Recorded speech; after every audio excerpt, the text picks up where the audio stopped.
You know that feeling when you think you're having a perfectly normal Saturday morning, sipping coffee and getting ready for guests at your lakeside rental cabin, only to have some crazy Karen HOA call 911 to arrest them right at your gate. This lady was screaming into her phone, accusing my guests of trespassing on community property, like my cabin gate was some kind of international border and they were wanted criminals. She was laughing with pure satisfaction, thinking she'd caught the big fish. But what she didn't know was that the very rental cabin she was looking down on was hiding a secret powerful enough to wipe out the entire HOA she was trying so hard to protect in the ending waiting ahead. Well, that's something that's going to make her regret this moment forever. If you've ever lost your mind dealing with your own HOA, drop a comment right now, because sometimes justice doesn't need a courtroom, it just needs a secret big enough to sink the power-hungry bullies. I should have known something was off when I saw Beverly Thornwicker marching up my driveway that Saturday morning like she owned the place. There's something about the way certain people carry themselves, you know, like they've appointed themselves the unofficial sheriff of everyone else's business. Beverly had that energy in spades with her perfectly pressed black blazer, her bob haircut that looked like it cost more than my monthly grocery budget, and this expression on her face like she caught me running an underground fight club instead of simply preparing my lakeside cabin for some guests. The morning had started so peacefully. I'd been out on the deck of Grandpa Chester's old cabin, the one he'd left him when he moved to the assisted living facility last year, just enjoying my coffee and watching the mist rise off Pine Lake. Marco and Elena Rodriguez were supposed to arrive around noon for their honeymoon getaway, their first real vacation as a married couple, and I'd spent the better part of the week making sure everything was perfect for it: fresh linens, stocked kitchen, and even picked up some of those fancy local honey sticks from the farmer's market beds. Elena had mentioned in her booking message that she loved trying regional specialties. It was shaping up to be one of those satisfying days where everything just clicks into place. Then Beverly appeared like a storm cloud in designer clothing. "Excuse me," she called out, her voice carrying that particular tone that immediately puts you on the defensive. "I need to see your permits and documentation for this commercial operation you're running here." She gestured toward my cabin like it was some kind of toxic waste facility instead of the charming log structure that had been in my family for over 60 years. I sat down my coffee mug, trying to keep my voice level and friendly. "Good morning, Beverly. I'm Jasper Whitfield. We've met a few times at the community center. This is just a vacation rental, all completely legal and above board. Is there something specific you're concerned about?" But Beverly wasn't interested in pleasantries or reasonable conversation. She pulled out her phone and started scrolling through what looked like official documents, her manicured nails clicking against the screen with increasing agitation. "According to the latest HOA boundary surveys, this cabin is encroaching on community property. Your guests," she practically spat the word like it tasted bad, "will be trespassing on land that belongs to the Pine Lake Homeowners Association. I'm going to need you to cancel their reservation immediately." The way she said it wasn't a request, it was a demand delivered with the kind of authority that suggested she was used to purple jumping when she spoke. I felt that familiar knot forming in my stomach, the one that always appeared when dealing with people who seemed to think volume and aggression were substitutes for being right. "Beverly, my family has owned this cabin since 1962. I've got all the paperwork, and I can assure you we're well within all property lines. There must be some kind of misunderstanding." I tried to keep my photographer's instincts in check, that of me that was trained to read people's expressions and body language, because what I was seeing in Beverly's face wasn't confusion or genuine concern. It was something that looked suspiciously like triumph, like she'd been planning this confrontation and was pleased with how it was unfolding. That's when I heard the car pulling up the gravel drive, and my heart sank. Marco and Elena were arriving, right on schedule, completely unaware they were about to walk into what felt like a property dispute reality show. I could see them through the trees, Marco jetting out of their little Honda Civic and stretching after the long drive, Elena laughing at something he said while she pulled out her camera to take pictures of the lake view. They looked so happy, so excited to finally be here, and I felt a surge of protective anger at the thought of Beverly ruining their honeymoon over some ridiculous boundary dispute. "Those must be your illegal tenants now," Beverly announced, and before I could stop her, she was marching toward the driveway with her phone pressed to her ear. I followed, trying to catch up, but she was already speaking in that loud, dramatic voice that people use when they want to make sure everyone within a 50-foot radius can hear their conversation. "Yes, 911. I need to report trespassing and illegal commercial activity at 447 Lakeshore Drive. There are people here with dangerous recording equipment who are violating community safety protocols and trespassing on HOA property." I watched in complete disbelief as Marco, who had been innocently taking a selfie with Elena in front of the lake backdrop, suddenly found himself being described to emergency services as some kind of security threat. "Dangerous I called out loud enough for both Beverly and the 911 operator to hire. "It's a camera phone, Beverly. They're tourists taking vacation photos," but she just held up one perfectly manicured finger in my direction. continuing her dramatic performance. Fourth dispatcher, while Alina and Marco stood frozen by their car, clearly wondering what they'd stumbled into. Beverly was hitting her stride now, pacing back and forth like a prosecutor delivering closing arguments.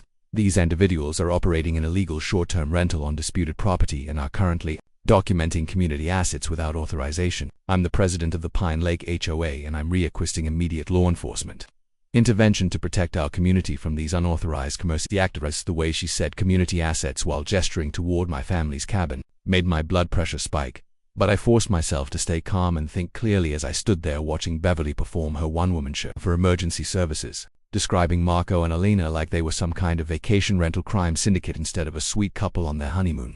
I couldn't shake the feeling that this whole confrontation felt rehearsed. The timing was too perfect. Her documentation, too readily available. Her confidence too absolute. It was like she'd been planning this exact scenario, waiting for the right moment to spring weight of her trap she thought she was setting. But when the police car pulled into my driveway 20 minutes later, lights flashing and gravel crunching under the tires, I realized that Beverly Thornwick had been preparing for this battle much longer than I'd imagined, and she had props I didn't even know existed. Officer Davis stepped out of his patrol car with the kind of measured calm that comes from years of dealing with neighborhood disputes. But I could tell by the way his eyes immediately went to Beverly's perfectly organized folder that this wasn't going to be a simple misunderstanding. She had that folder ready like she'd been carrying it around for weeks just waiting for this exact moment. Good afternoon. I'm Officer Davis. I understand there's a property dispute here. His voice was professional, neutral, but I caught him glancing between Beverly's corporate representation setup and Marco and Elena, who were still standing by their Honda, looking like deer caught in headlights. Beverly didn't waste a second, launching into what was a rehearsed presentation. She spread out what looked like official county documents across the hood of the police car, pointing with a silver pen that probably cost more than most people's weekly grocery budget. Officer Davis, I'm Beverly Thornwick, president of the Pine Lake Homeowners Association. What we have here is a clear case of a legal commercial operation on disputed community property. She unfolded a large map that had the kind of crisp professional printing you only get from expensive legal services. This updated boundary survey filed with the county office just last month clearly shows that this cabin structure extends beyond the Whitfield family's actual property line by approximately 15 feet.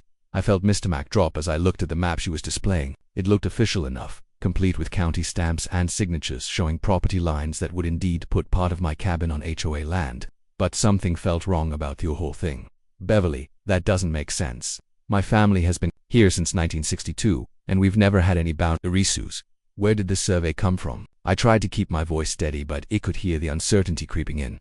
The map looked real.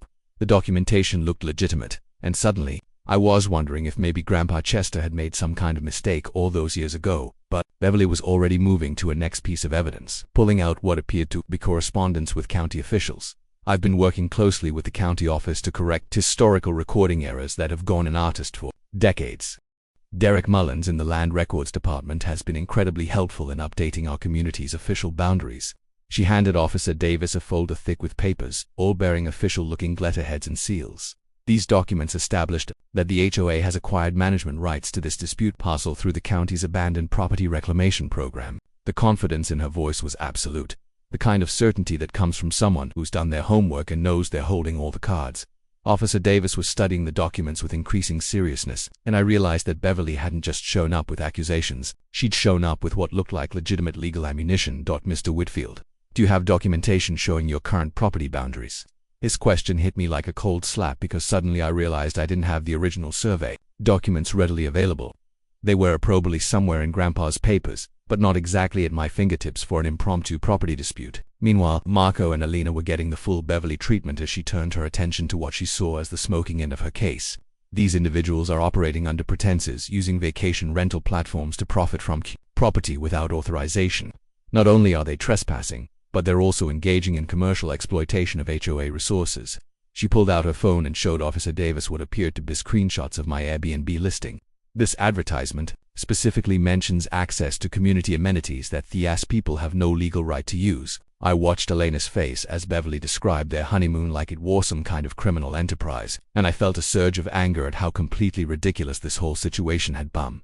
Officer, they're newlyweds on their honeymoon. They booked a vacation rental, which is completely legal. This is harassment, not law enforcement. But even as I said it, I could see the doubt creeping into Officer Davis's expression as he looked at Beverly's impressive stack of official-looking paperwork versus my complete lack of redeliverable documentation. Beverly sensed her advantage and pressed it hard. turning to Officer Davis with the kind-off authority that suggested she was used to getting her way. I'm going to need these individuals removed from the disputed property immediately, and I want a formal violation report filed for illegal commercial activity and trespassing on community land. She gestured toward my cabin like it was some kind of criminal headquarters rather than the place where I'd spent countless childhood summers learning to fish with Grandpa Chester. Additionally, I want it documented that this unauthorized business, what's operation, needs to be immediately ceased until proper ownership can be established through the courts. The worst part was watching Marco and Elena realize that their perfect honeymoon getaway was turning into a legal nightmare through no fault of their own. Elena was trying not to talk while Marco stood there with his arm around her, both of them wondering how taking vacation photos by a lake had somehow made them accessories to what Beverly was describing as community property theft. Officer, we had no idea there was any dispute. We just wanted to spend a few days by the lake. Should we leave? Marco's voice carried that particular tone of people who just want to avoid trouble, even when the trouble isn't their fault. Officer Davis looked between Beverly's comprehensive legal presentation and my obvious lack of preparation for this battle, and I could see him making calculations about which side of this dispute had done their homework. Mr. Whitfield, I'm going to need you to provide documentation of your property boundaries within 24 hours. Until this dispute is resolved, I'd recommend these folks find alternative accommodations. The words hit me like a punch to the gut because suddenly Beverly's ridiculous performance was working. As I stood there watching Beverly pack up her folder with the satisfied smile of someone who just won a chess match, I didn't even know we were playing. You couldn't shake the feeling that this whole confrontation was just the opening move in a much larger game. But what Beverly didn't know was that her victory celebration was about to trigger a memory of something Grandpa Chester had whispered to me years ago, something about truth hiding under old stones and patience being the strongest weapon of that night. After watching Marco and Elena drive away with their honeymoon dreams shattered and their Honda packed with luggage they'd barely had time to unpack, I couldn't sleep. The image of Elena trying not to cry while Beverly smugly packed up her folder kept playing in my head like a broken record. By 2 o'clock in the morning, I was sitting at my kitchen table with my laptop open, coffee getting cold beside me, determined to figure out how Beverly Thornwick had managed to turn my family's 60-year property ownership into some kind of legal controversy. The first thing that struck me as I started digging into Beverly's documentation was how convenient that timing was. According to her papers, this boundary discrepancy had been discovered and corrected just last month, right around the time my Airbnb listing had started getting more bookings as summer approached. That seemed like an awfully big coincidence for someone who claimed to be protecting community interests.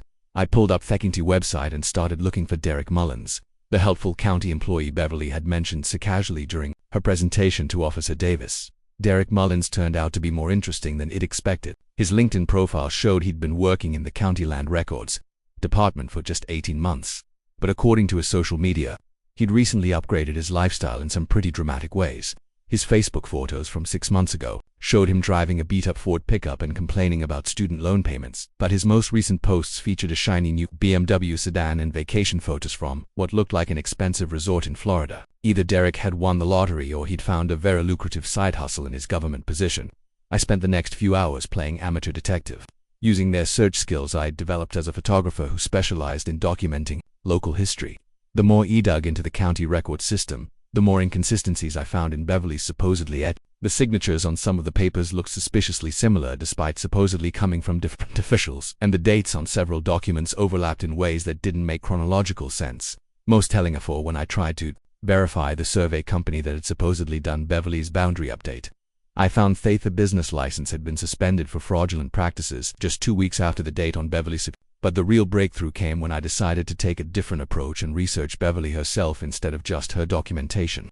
A deep dive into property records showed that over the past 3 years, Beverly had been involved in boundary disputes with 6 different property owners around Pine Lake. In every single case, the owners had eventually sold their properties to a shell company called Lakeshore Development LLC at well below market value. And guess who was listed as the registered agent for Lakeshore Development LLC? Beverly Thornwick. The pattern was becoming clear, and it was uglier than I'd imagined. Beverly wasn't just some overzealous HOA president protecting community interests. She was running a sophisticated land grab operation using her position and fabricated legal documents to pressure families into selling their lakefront properties at bargain prices. The 3 families I'd found in the records had all gone through the same nightmare Marco and Elena had just experienced, being told their properties were in legal limbo and facing expensive court battles they couldn't afford. Around 4 in the morning, I decided to get creative with my investigation and see if I could find any direct evidence of Beverly's scheme.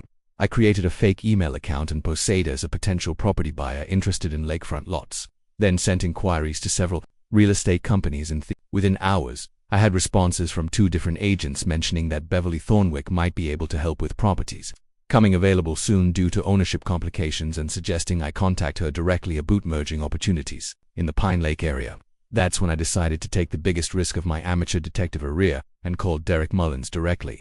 I used my professional photographer voice, the one I'd perfected for dealing with difficult clients, and told him I was working on a historical documentation project about Pine Lake properties and needed to verify some boundary information. Derek was surprisingly chatty, probably beast. It was after hours and he thought he was just helping with an academic project. But the more we talked, the more obvious it became. Faith was way too familiar with Beverly's specific cases and way too eager to explain how historical errors in property records sometimes needed to be corrected for community benefit. The conversation took an interesting turn when Derek started bragging about his new car and mentioned how nice it was to finally have some consulting income on top of his county salary. When I asked what kind of consulting he did, he got caggy and said something about helping community organizations navigate complex land use issues. But he'd already said enough to confirm what I was beginning to suspect. Derek Mullins wasn't just some helpful county employee. He was Beverly's inside man, using his access to official records to manufacture the legal complications that made her land grab scheme possible. By sunrise, I had enough evidence to know that Beverly's entire case was built on fabricated and corrupt county officials, but I also knew that proving it would be harder than discovering it. Derek and Beverly had been careful to make their forgeries look official, and without access to the original historical records, I'd have a hard time proving that their corrected versions were fake.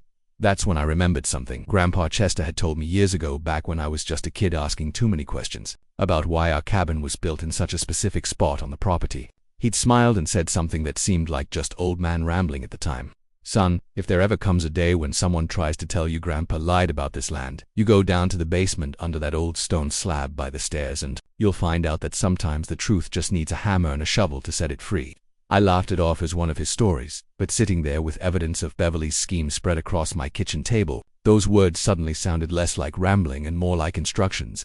But as I headed toward the basement with a flashlight and my grandfather's old toolbox, I had no idea that Beverly Thornwick was about to escalate this conflict into something more vicious than legal documents and property disputes. I woke up the next morning to 17 missed calls, 43 text messages, and the sinking realization that Beverly Thornwick had declared war. My phone had been buzzing since 6 a.m. with notifications from angry neighbors, confused friends, and what it appeared to be at least 3 local news outlets wanting my comment on a story I hadn't even seen yet. The first text I opened was from my neighbor, Mrs. Patterson. Jasper, what on earth is happening? There are people with signs in front of your cabin. That's when he looked out my window and saw them. About a dozen people were standing on the road in front of my driveway, holding professionally printed signs that read, "Stop illegal rentals and protect our community," in bold red letters. They weren't exactly protesting so much as staging what looked like a very organized opportunity, complete with someone live streaming the whole thing on what appeared to be the official Pine Lake HOA Facebook page. I could see Beverly in the center of it all, wearing a crisp white blazer and speaking into a microphone like she was running for mayor instead of harassing a guy whose only crime was trying to rent out his family cabin. But the real gut punch came when I opened my laptop and saw what Beverly had been doing while I had been playing detective all night. She'd launched a full-scale social media campaign with a hashtag number Stop Illegal Rentals, complete with professional graphics and what appeared to be a coordinated network of fake accounts, all sharing the same talking points about protecting property values and preserving communities. My Airbnb listing had been bombarded with 1-star reviews from accounts that had never stayed there, all using suspiciously similar language about unsafe conditions and fraudulent advertising. The most damaging part was a Facebook post that had already been shared over 200 times, featuring photos of my cabin with dramatic text overlay claiming I was exploiting tourist families while stealing community resources. Beverly had somehow managed to make me look like some kind of slumlord profiting off of illegal activities, when in reality, I was just a guy trying to make ends meet by sharing his grandfather's cabin with people who wanted to enjoy the lake. The comment section was a mixture of outraged neighbors and what were bot accounts, all calling for everything from legal action to having my property condemned. I was still processing the scope of Beverly's media blitz when my phone rang with a number I didn't recognize. The woman on the other end identified herself as Sarah Chen from the county compliance office, and her tone suggested this wasn't going to be a friendly conversation.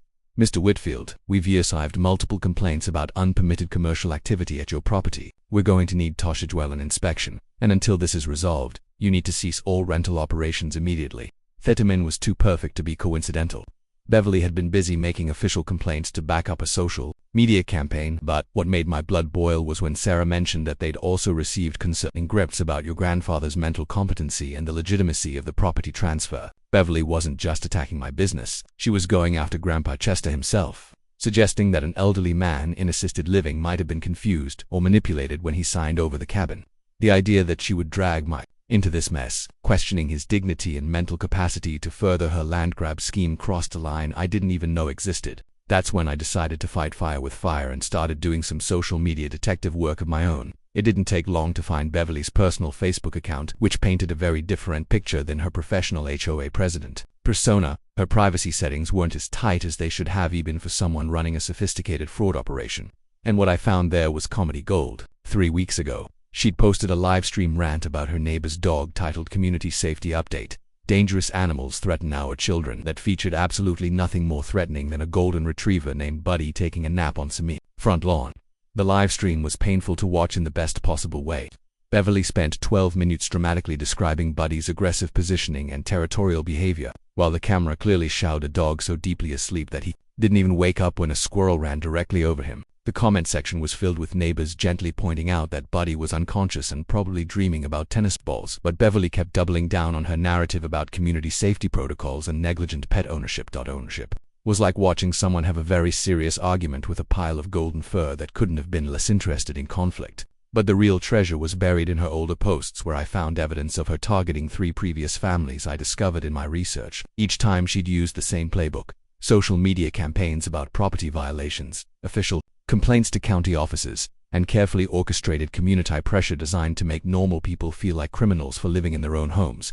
The pattern was so obvious you knew what to look for, and I realized that Beverly had been perfecting this scheme for years, using her HOA position as cover for what was essentially organized harassment.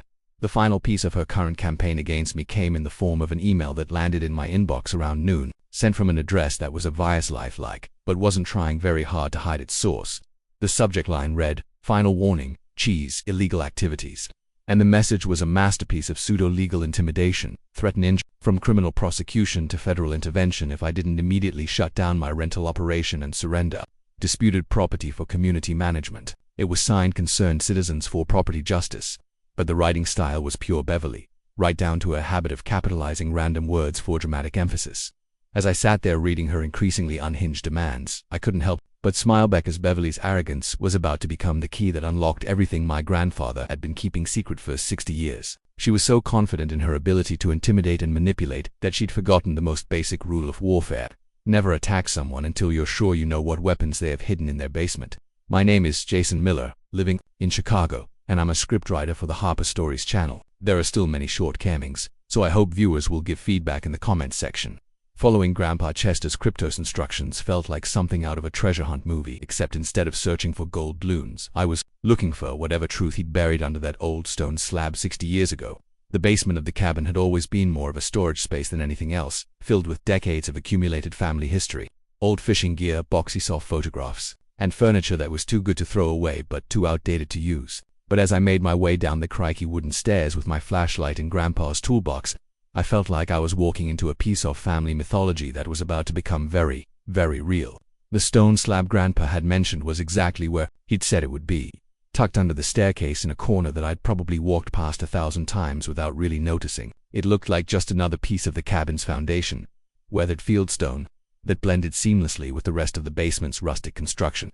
But when I knelt and examined it, I could see the edges where it had been carefully fitted into place, almost like a puzzle piece designate to hide something important. Getting it moved required both the hammer and crowbar from Grandpa's old toolbox and about 20 minutes of careful prying that left me sweating and wondering if I was about to discover buried treasure or just my grandfather's forgotten wine collection. What I found underneath that stone was better than treasure.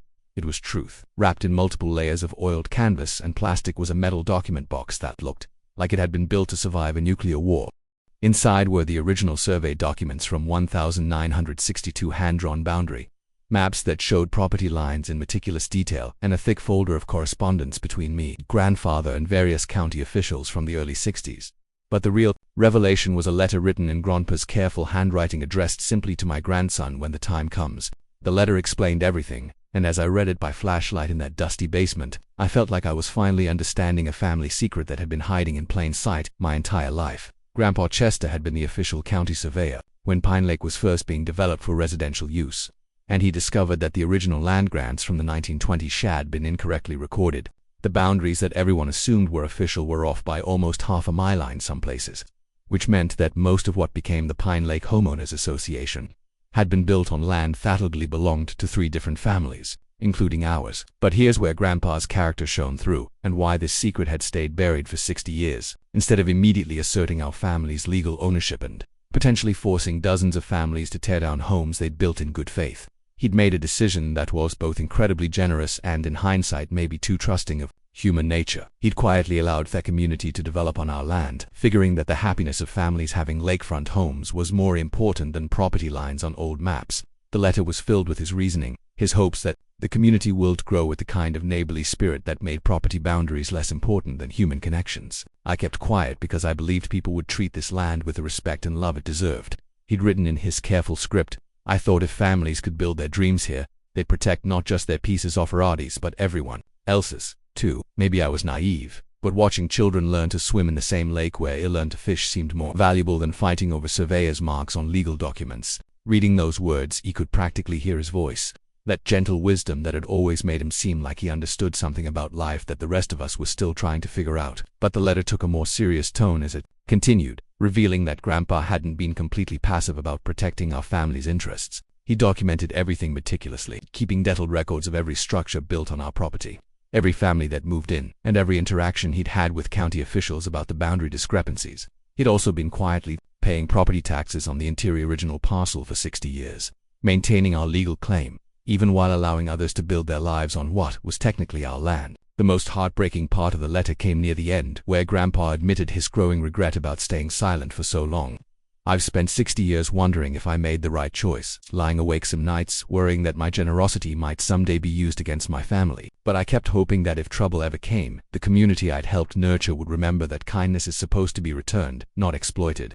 If you're reading this, I suppose that hope didn't work out the way I planned. The final section of the letter felt like it had been written specifically for this moment. Like Grandpa had somehow foreseen Beverly Thornwick's entire. "If someone ever tries to steal what belongs to our family by claiming we don't belong here, you show them these papers. You tell them that Chester Whitfield owned this land before their community existed and that every home they are so proud of protecting was built with our family's permission. And if they still won't listen to reason, you remind them that generosity, that has limits, and that patience, while powerful, isn't the same thing as weakness." As I sat there in the basement, surrounded by 6 decades of hidden documentation that proved Beverly's entire case was not just wrong, but spectacularly backward, I felt a mixture of vindication and sadness that it had come to this. Grandpa had spent his whole life trying to do the right thing, and now I was going to have to use his carefully preserved truth as a weapon against someone who had turned his kindness into a vulnerability to exploit. But before I could figure out how to use this nuclear option against Beverly's land grabs, I had a feeling she was about to escalate this conflict to a level that would make her social media campaign look like a gentle warm-up act. Beverly Thornwick had outdone herself this time. When I pulled into the Pine Lake Community Center parking lot that Tuesday evening, it looked like she'd organized a cross between a town hall meeting and a media circus.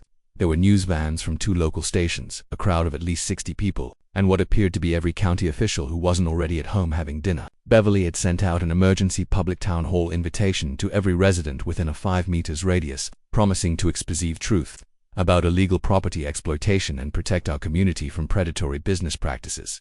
The woman had turned my family's 60-year property ownership into her political campaign. I walked into that community center carrying Grandpa Chester's document box, like it was a nuclear briefcase, with the old man himself right beside me, moving slowly but determinedly with his walking cane. When the residents saw Chester Whitfield enter the room, they could hear the murmur of recognition ripple through the crowd. He'd been a respected member of this community for longer than most of these people had been alive, and even at 78 he commanded the kind of automatocratic that Beverly could never buy or manipulate her way into earning. Beverly had set up the front of the room like a courtroom, complete with a projection screen displaying what she called irrefutable evidence of property violations. She was wearing her most authoritative black suit and had positioned herself behind a table covered with official-looking documents, flanked by 2 men in expensive suits who were meant to intimidate anyone thinking about challenging her presentation. One of them I recognized immediately. Derek Mullins from the office, looking significantly less comfortable than he had during our phone conversation, probably wondering how his consulting income was about to become public knowledge. But it was the other man who made my blood run cold. County Commissioner James Morrison was supposed to be the neutral arbiter of property disputes, not Beverly's backup dancer in whatever performance she had planned. The fact that he was sitting at her table instead of maintaining any pretense of impartiality told me that Beverly's corruption ran deeper into county government than I'd realized. This wasn't just about one HOA president gone rogue. This was about a systematic abuse of public trust that had been operating right under everyone's noses. Beverly launched into her presentation with the confidence of someone who thought she'd already won the war. Ladies and gentlemen, what we're dealing with here is a clear case of property fraud that threatens the very foundation of our community. She clicked through slides showing my cabin, my Airbnb listing, and dramatic close-ups of property boundary markers that she claimed proved her case. The Whitfield family has been operating an illegal commercial enterprise on disputed land, profiting from community resources while hiding behind fabricated ownership liens that have never been properly verified. That's when Grandpa Chester stood up, his voice still carrying the authority of someone who'd spent decades settling disputes with facts instead of theatrics. Beverly, I think it's time you learned something about the land you're so eager to protect. The room went completely silent as he walked slowly to the front, and I followed with a document box, setting up our little presentation area right next to Beverly's impressive display. My name is Chester Whitfield, and I was the official county surveyor when this community was first developed 60 years ago. Today I need to share some truths that I've kept quiet for far too long. I opened the document box and pulled out the original survey maps, spreading them across the table in front of a room full of people who had no idea their entire neighborhood was about to have its legal foundation turned upside down. Grandpa's voice was steady but carried the weight of 6 decades of carefully gardened elge as he pointed to the hand-drawn boundary lines that showed the true property ownership around Pine Lake. According to the original land grants and the official surveys I conducted in 1962, the Whitfield family owns not just the cabin that Beverly is trying to claim, but approximately 80% of the land that the Pine Lake Homeowners Association is currently managing. You could have heard a pin drop in that room as the implications of what Grandpa was saying started to sink in. Beverly's face went through about 6 different colors, settling on a shade of pale that suggested she was beginning to understand that her carefully planned public victory was about to become a very public disaster. But she wasn't going down without a fight, jumping up from her chair like she'd been electrocuted. This is all fabricated lies. Those documents are forged. You can't just produce mysterious papers after 60 years and expect anyone to believe them. But even as Beverly was protesting, she was inadvertently proving that she'd known about these documents all along. I've checked those old records myself, and there's no way they could be authentic, she shouted, which immediately raised the question of why she'd been checking old records if she truly believed her boundary claims were legitimate. The room was starting to buzz with whispers as people realized that Beverly had just admitted to investigating the very documents she was now claiming didn't exist. Derek Mullins was looking like he wanted to disappear into the floor as I pulled out the correspondence between Grandpa and various county officials, including some letters that mentioned Derek's protest helping to quietly resolve boundary discrepancies back in the 60s. But the real bombshell came when Commissioner Morrison tried to defend Beverly's position, and I produced documentation showing that he'd personally approved several of the updated boundary corrections that formed the foundation of Beverly's land grabs, all without conducting the proper historical research that would have revealed the original surveyors. The room erupted in angry voices as residents started demanding answers about how their elected officials had allowed this situation to develop. Beverly was shouting over the crowd, trying to regain control of her presentation, but you could see the panic in her eyes as she realized that her carefully orchestrated public relations victory had turned into a complete exposure of her corruption. She grabbed her phone and stepped away from the chaos, and I could hear her talking rapidly to someone, her voice carrying that particular tone of desperation that comes when your backup plan needs a backup plan. When she hung up and turned back to the crowd with a smile that didn't quite hide the fear in her eyes, I knew that Beverly Thornwick still had one more card to play, and something told me it was going to be her most desperate and dangerous move yet. Beverly's phone call had summoned what I thought was her cavalry. But when Marcus Steele walked into that community center 20 minutes later, I could tell him that this was going to be her final mistake rather than her salvation. The man was wearing a suit that probably cost more than most people's monthly salary, carrying a briefcase that screamed expensive legal representation and projecting the kind of confidence that comes from someone who's used to intimidating people into submission through sheer presence. Beverly's face lit up like she'd just been rescued from a sinking ship as she introduced him to the increasingly hostile crowd. Ladies and gentlemen, I'd like you to meet Marcus Steele, one of the most respected property attorneys in the state, Beverly announcannounced with renewed confidence, gesturing toward her signpost legal backup like he was some kind of courtroom superhero. Mr. Steele has reviewed the situation extensively and is prepared to demonstrate why these fabricated documents cannot possibly override decades of legitimate community development and legally established property rights. Marcus stepped forward with the kind of smile that suggested he was about to explain why everyone in the room was wrong about everything they thought they knew. But I'd spent enough time researching Beverly's schemes to recognize a performance when I saw one, and something about Marcus Steele felt off from the moment he opened his mouth. His legal terminology was just slightly wrong. His references to property law were vague enough to sound impressive without actually meaning anything specific. And when he started threatening federal intervention and criminal prosecution, he sounded more like someone who'd learned about law from television shows than someone who'd practiced it in a courtroom. That's when I decided to test my suspicions and pulled out my phone to do a quick search for Marcus Steele's law license while Hugh was busy threatening to have my grandfather arrested for fraud. What I found was comedy gold. Marcus Steele's legal credentials consisted of a suspended license from 2019, 3 malpractice complaints, and a current status of inactive due to disciplinary action. The man Beverly had brought in as her legal expert wasn't just a bad lawyer, he was barely a lawyer at all. Standing up in front of the entire room, I couldn't help but smile as I prepared to deliver what felt like the final blow to Beverly's increasingly desperate scheme. "Excuse me, Mr. Steele, before you continue threatening my family with federal prosecution, could you clarify your current status with the state bureaucracy?" And the look of panic that flashed across both Beverly's and Marcus's faces told me everything you needed to know. But I pressed on anyway because according to the public records I'm looking at right now, your law license has been suspended for almost 5 years due to client fund misappropriation. The room erupted in angry murmurs as people realized that Beverly had just tried to intimidate them with a fake lawyer. But Marcus Steele wasn't going down without one last desperate attempt to maintain his charade. "Those records are incorrect, and I resent the implication that my credentials are anything less than impeccable," he blustered. But his voice had lost all its earlier authority. "Furthermore, I'll have you know that Beverly and I have been working together in property issues for years, and our relationship is both professional."